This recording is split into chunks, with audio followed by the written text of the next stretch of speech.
Sullivan mentioned 6 singers he despised before he passed away. The most influential television host in the United States made a shocking statement shortly before he passed away. Finally, the man who became famous overnight admitted which singers he actually detested. He had concealed a blacklist for many years. The icy kingmaker Ed Sullivan could do more than just nod to star careers. He could wipe them out with a wave of his hand. The American dream of stardom was realized for 23 years with his Sunday night variety show, The Supremes, Elvis, and the Beatles. In order to achieve genuine fame, they were all required to go through Sullivan's doors. Sullivan was very good at keeping his 30 million weekly viewers in the dark about the explosive confrontations, secret grudges, and bitter feuds that lay beneath his infamously wooden exterior. "This is a real, decent, fine boy," Sullivan remarked on the radio when reviewing Elvis Presley. But behind the scenes, things were drastically different. The 6 acts that made it onto Sullivan's personal blacklist will be revealed today. The famous people whose disobedient demeanors, controversial performances, and outspoken views drove television's most powerful man crazy. These disputes went beyond a merely professional nature. Sullivan took his deeply held grudges with him to his grave. What was it about these artists that made TV's most powerful gatekeeper so enraged? Why, therefore, did Sullivan keep quiet about the truth until he was almost dead? Your perspective on the heyday of American entertainment will be eternally altered by the responses. King of Pop, Elvis. Mr. Sullivan, I am deeply grateful. Friends, we'd like to perform an Elvis Presley song from our latest album, transitioning from Unseen on My Show to Reluctant Millionaire. Midway through the 1950s, Ed Sullivan made a daring claim that would later betray him. There is no way Elvis Presley would ever appear on his show. Sullivan had doubts about the young Memphis vocalist for more than simply that. His utter horror at him was palpable. Sullivan declared the June 1956 performance of Hound Dog by Elvis on Milton Berle's show inappropriate for children after seeing the singer's suggestive hip thrusts and grinding motions. His comments that Elvis Presley's obscene performances tarnished the reputation of American entertainment were published in newspapers. Is that the issue? In spite of Sullivan's moral judgment, America was not listening. Elvis had their undivided attention.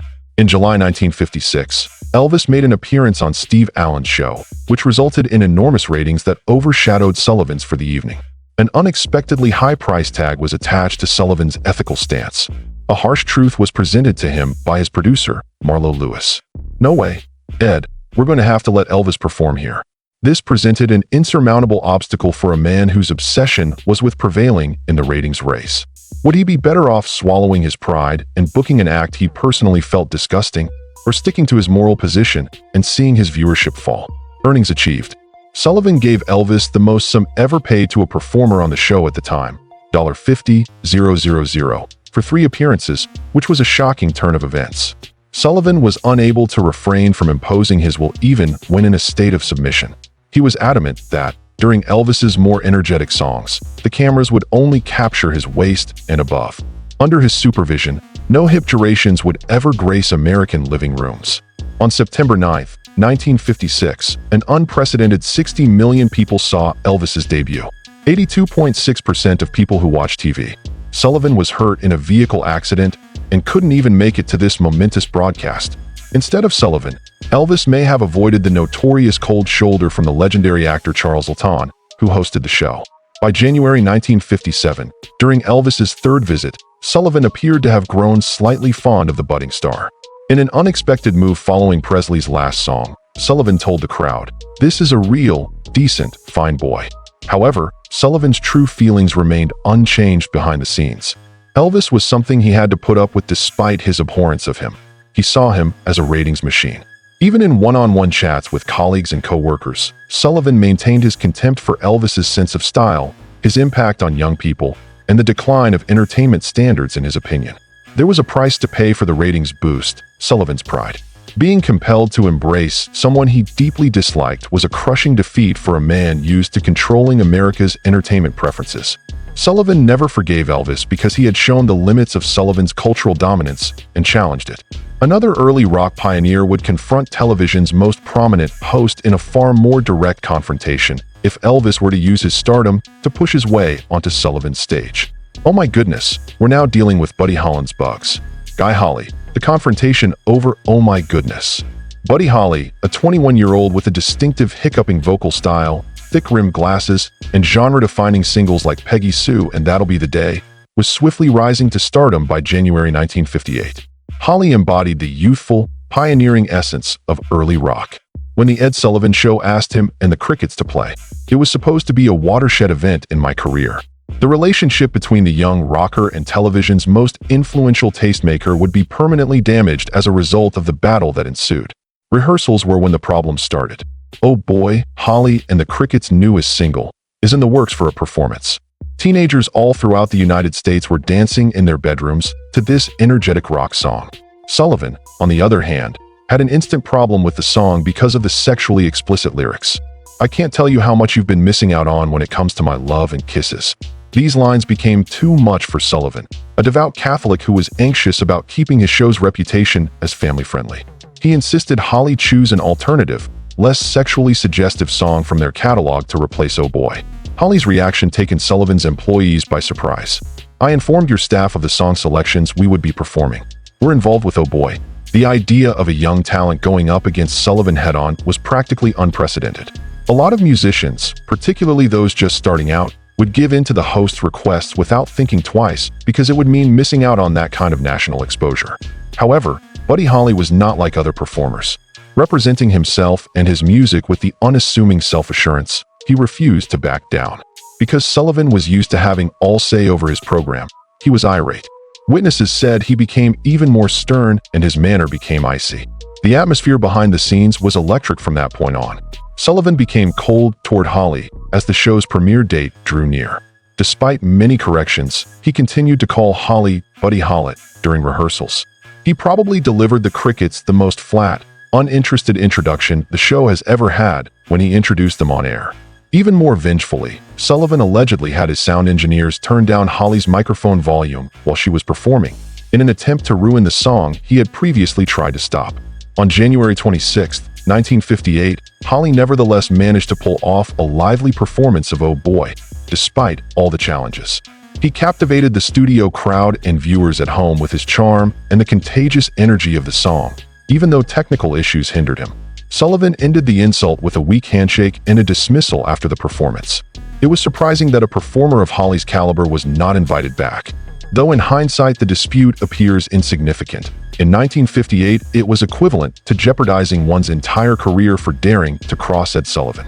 Both Holly's honesty and the shifting power dynamics in American entertainment were laid bare by his decision to challenge television's most powerful gatekeeper. The rise of a new generation of artists who prioritized personal expression above institutional validation was noticeable. Holly would be too busy to bask in his success or pursue his artistic growth, which is a shame. He was only 22 years old when he died in an airplane crash, nearly precisely 1 year after his performance on The Ed Sullivan Show on February 3, 1959. The day the music died became a legendary loss. However, the short but tense interaction between Holly and Sullivan hinted at future confrontations between the old guard of television and rock's defiant spirit. Witness the symbolic conflict of America's rising protest movement meeting Sullivan's unwavering censorship here. Even if you misunderstand a word or two, it will all happen quickly and you won't understand a word of it. The censorship that forced Bob Dylan to walk is well known to you. Bob Dylan, who was just 21 years old in 1963, was quickly becoming the generation's poetic conscience. Folk music was being elevated from basic protest songs to complex creative statements by his lyrics, which are loaded with literary allusions, political commentary, and social criticism. In May 1963, Dylan had a chance to expose millions of people to his politically charged songs when he was invited to appear on The Ed Sullivan Show. He picked to play Talking John Birch Paranoid Blues, a parody talking blues tune that poked fun at the far-right group's irrational belief in communist conspiracy theories. The song's narrator, a paranoid man, starts to distrust everyone, including President Eisenhower, as the story progresses. He does things like looking beneath his bed for Reds and checking the library for communist books. Sharp and obvious was the comedy. In this song, Dylan pokes fun at the McCarthy-era witch hunts and the excessive dread that they inspired. The song was flawlessly delivered by Dylan during Saturday's rehearsal.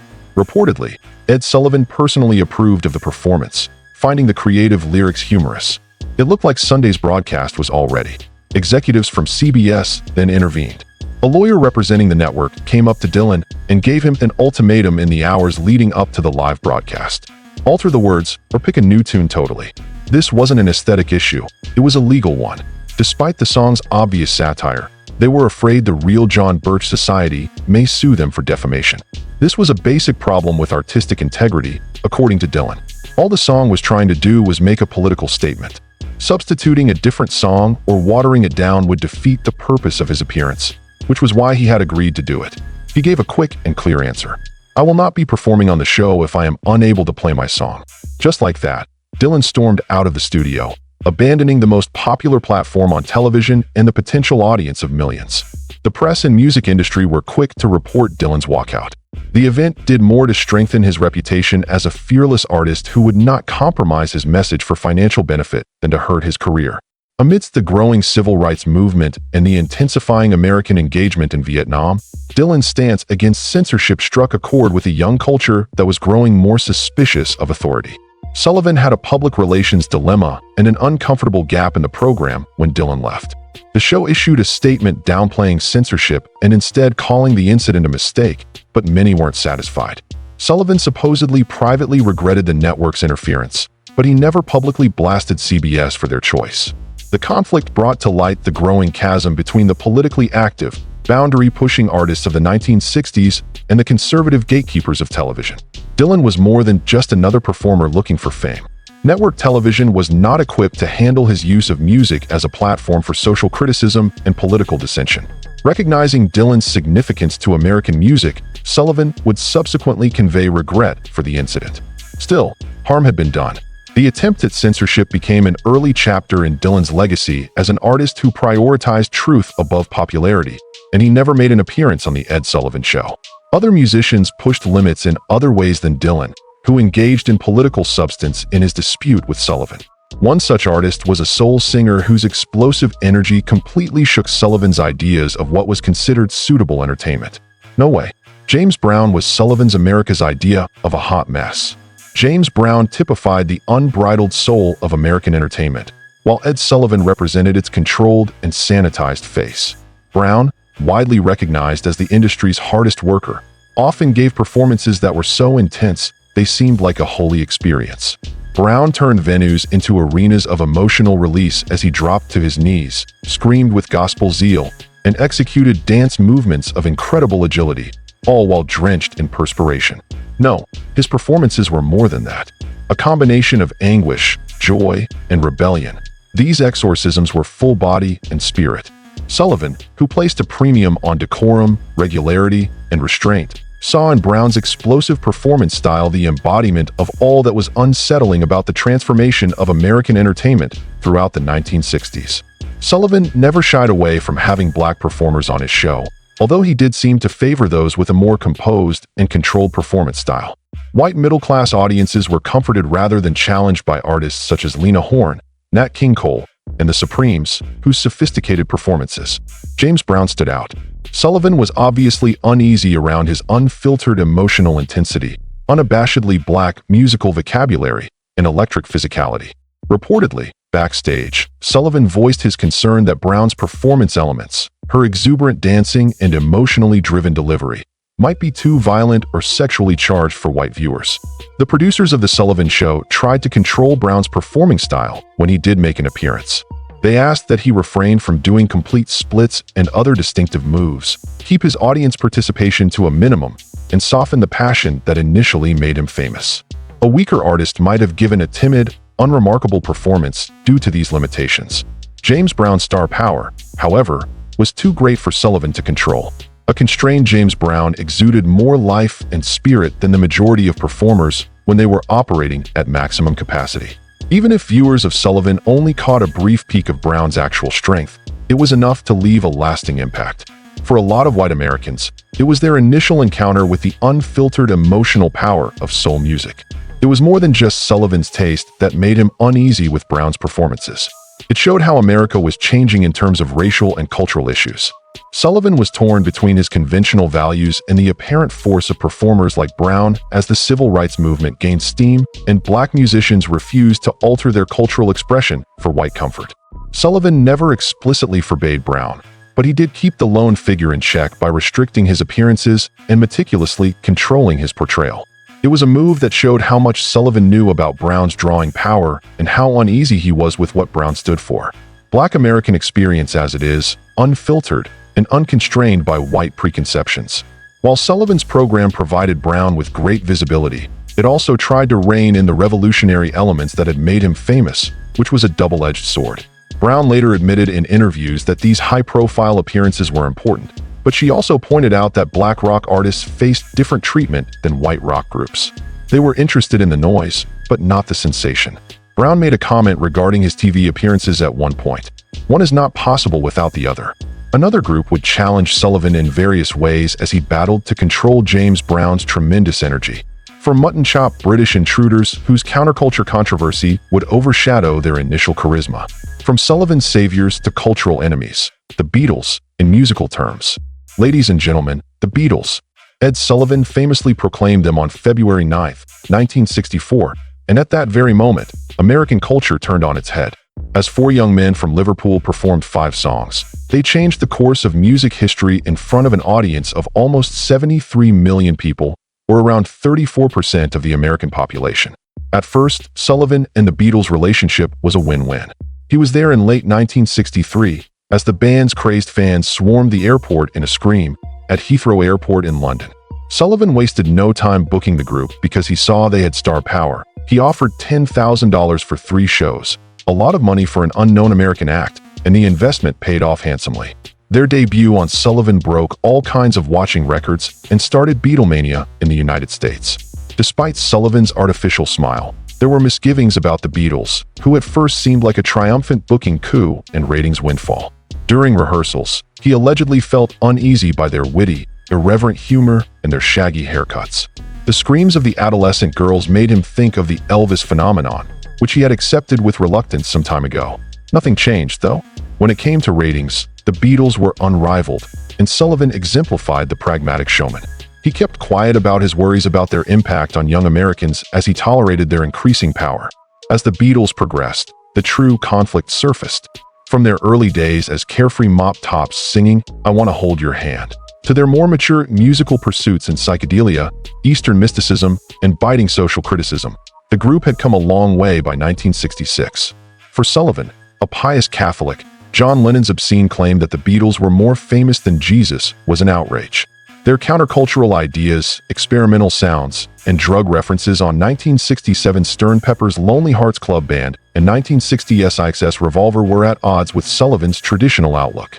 The band's live performances on Sullivan's show dwindled to pre-recorded video sets as they shifted their priority to recording rather than touring, a structure that Sullivan really despised. When the Beatles' public persona, music, and politics entered the counterculture in 1968 and 1969, the band finally broke away. Their views were at odds with Sullivan's conventional sensibilities. They supported anti-war demonstrations, talked openly about drug usage, and John Lennon's connection with Yoko Ono. It was 1968 when the Beatles played Revolution and Hey Jude on Sullivan's show via video. By then, the cultural divide between the band and their original American audience had grown insurmountable. Though he had brought them to America with pride before, Sullivan now privately expresses his dismay at their effect. They're not the nice boys they were, Sullivan allegedly informed his producer following watching their more experimental movies. This isn't what our audience wants to see. Subsequent to their 1968 appearance, the Beatles refrained from making any further appearances, either live or virtual, on The Sullivan Show. A momentous era came to a close with their departure. The once unchallenged judge of popular culture, Sullivan's Show, was falling further and further behind the times as society and music underwent dramatic shifts. The Beatles symbolized a personal betrayal for Sullivan. After entrusting them with the American platform, he saw them champion ideals that went against his own. His once warm respect had turned hatred as the band outgrew and finally abandoned the secure, family-oriented entertainment realm he had constructed. If the Beatles started to fade from Sullivan's Show, though, another band would stage the most notorious brawl in the show's history. Sullivan would permanently add them to his blacklist as a result of their intentional act of defiance. If I was to say to you, The Doors, Morrison's purposeful disobedience. Light My Fire, a hit by The Doors, was supposed to be performed by the band on The Ed Sullivan Show on September 17, 1967. The young Los Angeles band saw it as a once-in-a-lifetime chance to solidify their rising stardom and reach a national audience. The Doors, like all the other artists on the show, were given detailed instructions on how to perform. The producers of Light My Fire were especially worried about Sullivan's family-friendly audience's reaction to the line, "Girl, we couldn't get much higher." During 1967, when rock music was heavily influenced by psychedelic drug culture, the word "higher" carried overtones that Sullivan felt were inappropriate. An unyielding demand was made by a producer to the band prior to the performance. To improve, go up a notch. The band seemed willing to make this minor concession for such valuable publicity as they verbally agreed during the live broadcast. One of the most infamous acts of rebellion in music history came next. With a small smile forming on the edges of his mouth, lead singer Jim Morrison sang the original lyrics as the red light turned on and the Doors began their performance. "Girl, we couldn't get much higher." It was a deliberate, calculated act of rebellion. Morrison hadn't bungled the instruction or gotten caught up in the excitement. He had made the conscious decision to openly challenge Sullivan's authority on a national television broadcast. The results were noticeable right after the show ended. Sullivan, who normally shakes hands with performers, was enraged and refused to do so with the band. Producer Ed Sullivan pounced on the band backstage and told them, "You'll never play the Ed Sullivan Show again." In response, guitarist Robbie Kager remembered that Van Morrison casually said, "We just did the Ed Sullivan Show." Sullivan saw Morrison's rebellion as more than simply a tweak to the lyrics. It was a direct assault on his position as cultural arbiter for television. Morrison had shown disdain for the chance to appear on a show during an era when performers were willing to do anything for the chance. As promised, the producers never invited the Doors back. They were among the musicians that Sullivan personally included on his blacklist of those who performed with his band and whose actions he found intolerable. This event summed up the widening gap between the white and black communities in the U.S. in the late 1960s. Sullivan, who was born in 1901, embodied the pre-war American ideals of deference to authority, decorum, and entertainment suitable for families. Morrison, who was 65 years younger than the average counterculture member, personified the defiance of such beliefs through her exploration of altered consciousness, challenges to authoritative figures, and pushed boundaries in sexuality. This clash was a metaphor for Sullivan's cultural influence dwindling in many respects. Even while his show still had viewers, it was losing its sway over American tastes as a whole due to the growing skepticism of traditional authority figures among young people. Without severely damaging their career, the Doors' rebellious credentials were bolstered by the Sullivan incident. They would become one of the most iconic bands of all time, selling millions of records. Yet, for Sullivan, it was yet another fissure in the very fabric of the cultural agreement that he had for so long stood for. Something to remind him that the America he had so assuredly spoken and represented was now deeply divided along ideological and generational lines. Disagreements between Ed Sullivan, the last guardian of old America, and 6 musicians, Elvis Presley, Buddy Holly, Bob Dylan, James Brown, the Beatles, and the Doors, were about more than simply business or personalities. They stood for the core cultural conflict that the United States was experiencing in the 50s and 60s. The world of vaudeville, large bands, and tightly regulated entertainment was Sullivan's playground from the time he was born in 1901. Classical musicians, Broadway stars, clean-cut comedians, and novelty acts like the Italian mouse puppet Topo Gigio were all included on his show, which first aired in 1948, reflecting those ideals. However, America changed dramatically over his 2-decade reign as television's most influential tastemaker. The enormous youth market with diverse beliefs and preferences was born during the baby boom that followed World War II. Not content to remain only a musical genre, rock and roll quickly became a cultural phenomenon that questioned long-held ideas about gender roles, sexual orientation, and power. The business potential of these up-and-coming artists was obvious to Sullivan. His commercial acumen was unwavering, but he was slow to accept the societal shifts that accompanied them. Efforts were made with every Elvis or Beatles booking to rein in and sanitize their more controversial aspects. A unique view into this cultural fight is offered by his personal blacklist, which was revealed near the end of his life. The 6 artists that infuriated Sullivan the most weren't the most outspoken of their day, but they were the ones who stood up to Sullivan and questioned his principles and power. Sullivan was compelled to lower his ratings criteria by Elvis. Even if told to do so, Buddy Holly would not alter his song. Instead of letting his political message be muzzled, Bob Dylan just walked away. The restrained politeness of James Brown's performances went against Sullivan's taste. The Beatles transformed into icons of the counterculture, while Jim Morrison willfully disobeyed Sullivan's regulations during a live television performance. They all showed that Sullivan's influence was dwindling, and each one posed its own unique threat to his position as cultural gatekeeper. The late 1960s saw a decrease in Sullivan's impact. His program was still seen by many, but it was losing its place in popular culture. Variety shows and new musical styles arose to cater to audiences' evolving preferences. Artists who did not want to be featured on television were able to reach listeners through FM radio. Subterranean periodicals and newspapers paved the way for new ways of discussing culture. It wasn't low ratings that contributed to the Sullivan Show's 1971 cancellation. Rather, CBS was looking for shows that would appeal to a younger, wealthier demographic. At the age of 69, Sullivan was absolutely crushed by the decision. He couldn't fathom a world apart from the program, to which he had committed his entire life.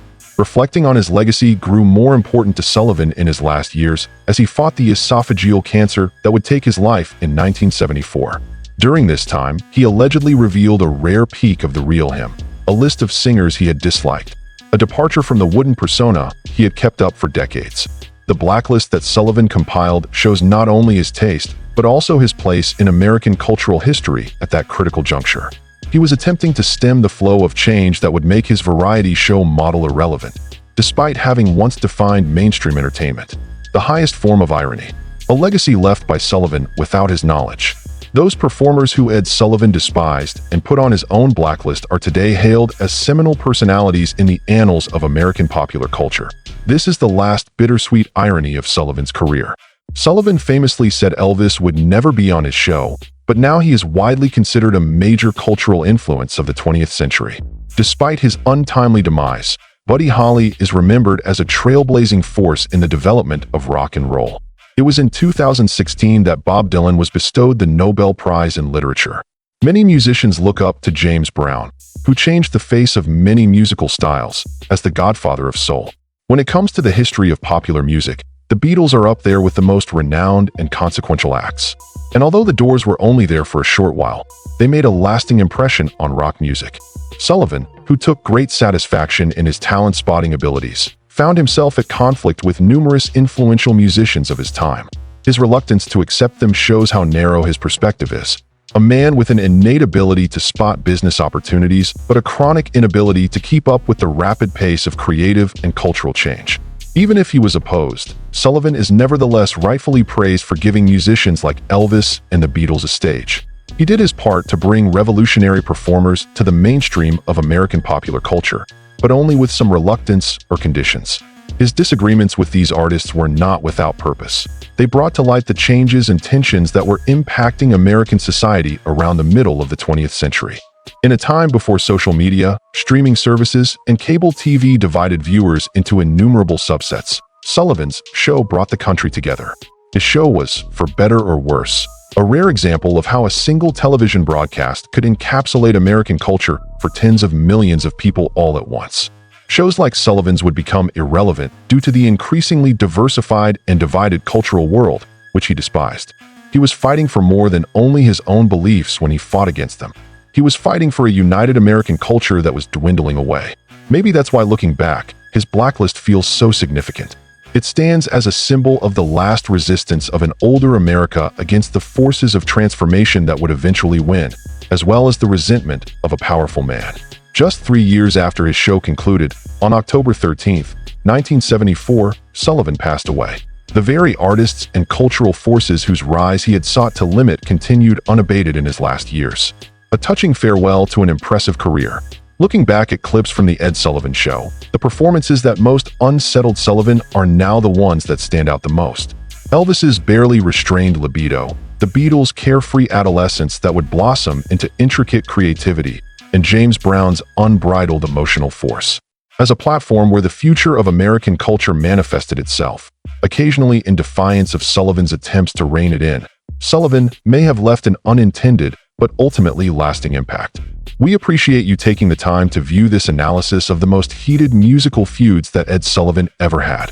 Like and subscribe for more in-depth explorations of entertainment history if you love this trip down memory lane with television. Please share your opinions by leaving a comment. Tell me which of these disputes caught you off guard.